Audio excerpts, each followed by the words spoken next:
collectivement, par nos impôts, extrêmement cher, la présence d'un certain nombre de gens, d'entre nous, qui décident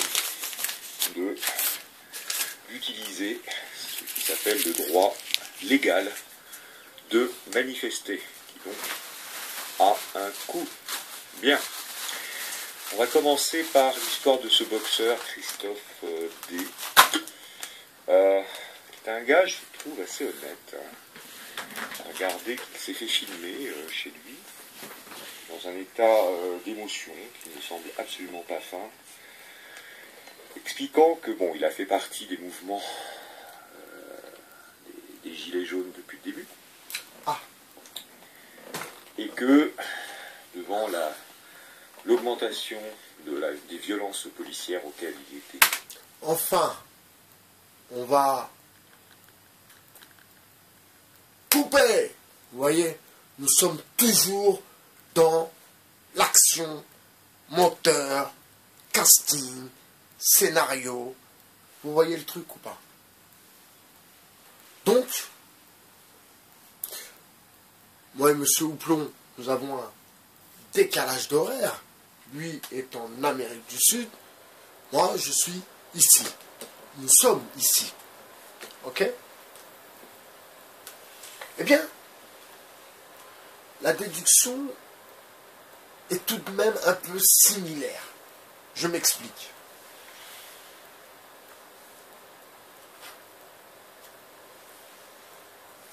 Comme la matrix de la gilet-notance ont bien compris que les banlieusards, nous n'allions pas rentrer dans ce mouvement. Ils ont bien compris que ça n'adhérait pas. Et là, pour le coup, Bassem a donné un bon message, paraît-il, je ne l'ai même pas écouté, mais paraît-il, en disant qu'il ne faut pas vous mêler de cette histoire de gilet jaune. Masta m'a dit à moi aussi la même chose, m'a dit, mon ami aussi, mon proche ami, m'a dit pareil, il m'a dit, c'est pas nos histoires, c'est pas nos histoires.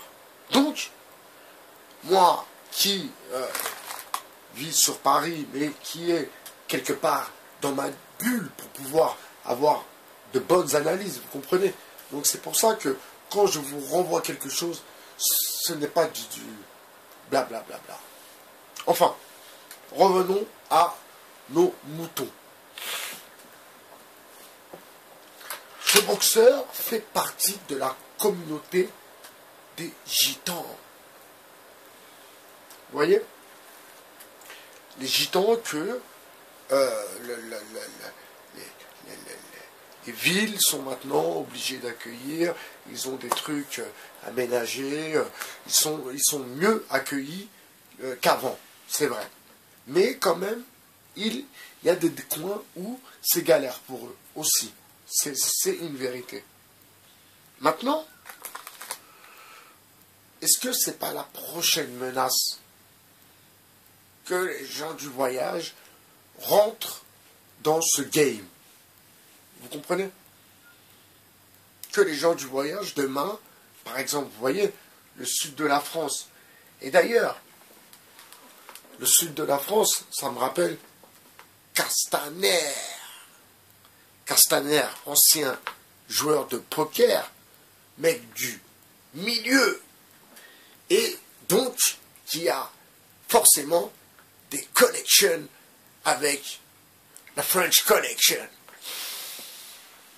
Enfin, forcément, il doit avoir des connexions avec des malfrats du coin. Ça, c'est une certitude. Ok? Maintenant, on va imaginer, pas le pire, mais on va imaginer que, en effet, le fait que ce mec faisant partie de la communauté des gitans, ça réveille un peu les gitans, et puis ceux-là commencent un peu à réclamer leurs droits, entre guillemets. Et donc laisser cette menace donc une menace de Castaner. Castaner qui menace donc l'État en jouant avec cette histoire de gitan, vous comprenez?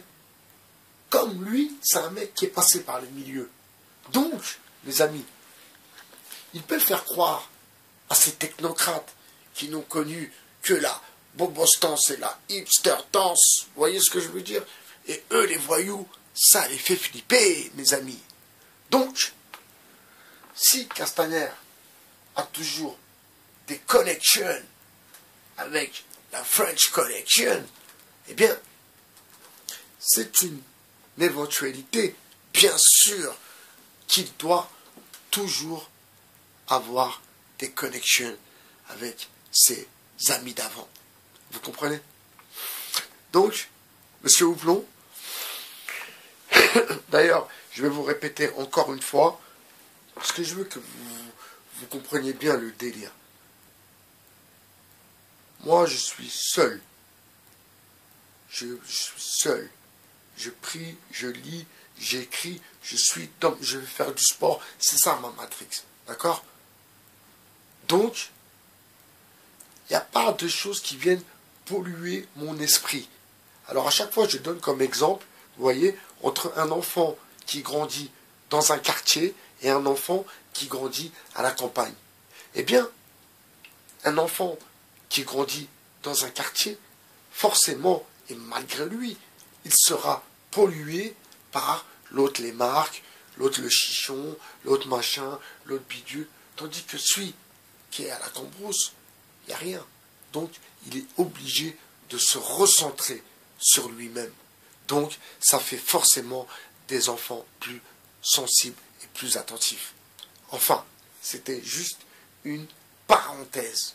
Revenons à nos moutons. Donc, Castaner a toujours des connexions avec le milieu, peut-être avec les gitans du sud de la France, comme il était dans le sud. Donc, ça peut être aussi la prochaine carte à jouer. Monsieur Houblon valide totalement ma thèse sur un sitcom de chez AB Production. Vous voyez ce que je veux dire? Un sitcom tout pourri, un sitcom où vraiment on prend les gens pour des cons, un sitcom qui, je vous renvoie à l'attentat de Boston. Je ne peux pas faire plus que ça. Je ne peux pas vous renvoyer à un attentat où il y a eu des morts, où il y a eu du sang, où il y a eu une bombe, où il y a eu... Mais tout ça, where is Bowman? Tout ça est une macabre mise en scène. Donc, vous ne pensez pas que... Et en plus, j'ai revu les images. Il saute du pont, hop, il arrive, juste les images sont là. Donc, ça veut dire que même les journalistes, la presse qu'il y a avec eux, sont dans leur game déjà. Vous avez compris? Sinon, on n'aurait jamais eu ces images. On est d'accord ou pas? Voilà. Un peu de réflexion, de construction, d'analyse pour ne pas tomber dans l'aliénation et surtout pour ne pas se faire manipuler par des technocrates, mes amis. Nous sommes des gens d'en bas, mais cela ne nous empêche pas d'avoir des idées belles et bien plus développées que les leurs. Vous comprenez? Que ce soit dans l'analyse, que ce soit dans l'intelligence, que ce soit dans la réflexion, que ce soit dans la construction ou même la destruction. On sera toujours plus fort parce que nous, on vient de l'école de la rue. Et c'est l'école avec laquelle tu sors le meilleur bagage. C'était Bye BHR sur le 2.0. Bonne soirée, mes amis.